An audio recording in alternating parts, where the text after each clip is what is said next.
If I started a business today, this is the entity I choose. Let me ask you to imagine something. I wake up tomorrow and I'm running your business. Same niche, same skills, same opportunity. The first thing that I'm not doing is Googling LLC versus S Corp, because this is how people end up copying advice that was never meant for them.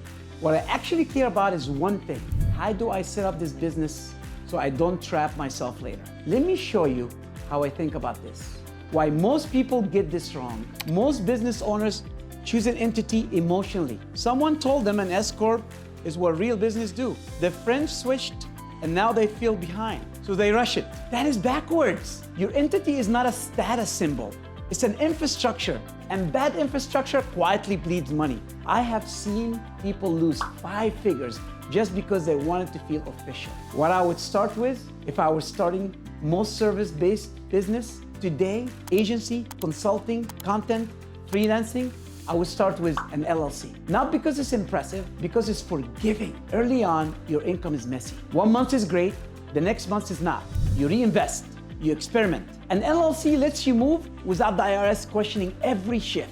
At this stage, flexibility beats optimization every single time. The S Corp trap, here's where people mess up. They hear S Corp, save taxes, and they stop thinking. As an S Corp only works when your income is boring, predictable, defensible, consistent. If your profit swings, an S Corp can actually cost you more. Payroll, compliance, reasonable salary rules, these are not optional, guys. If I'm not paying myself consistently, I'm not electing an S Corp. The exact moment I would consider an S Corp, the moment I slow down and actually run the numbers, is when profit becomes boring, not revenue profit, usually somewhere around $80,000 to $100,000 a year, and consistent. This is when I ask a different kind of question. Am I paying unnecessary self-employment tax just because I never upgraded my structure? This is when an S Corp becomes a lever, not a liability. Why location changes everything? This is part most videos skip. State rules matters a lot. If I'm in Texas or in Florida,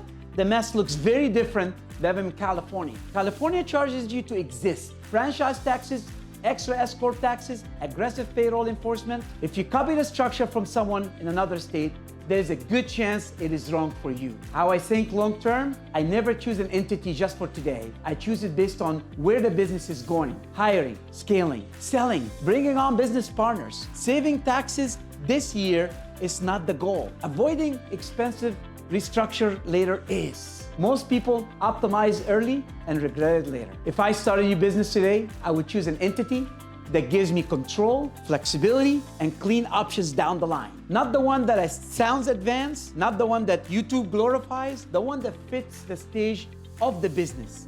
This is how we think about entity structure at Trevor Financial Groups. No tricks, no trends, just thinking 2 steps ahead. If this made you rethink how you are structured, subscribe. Most business owners do not get this perspective until it's expensive. Call us at Herba Financial. It's complimentary.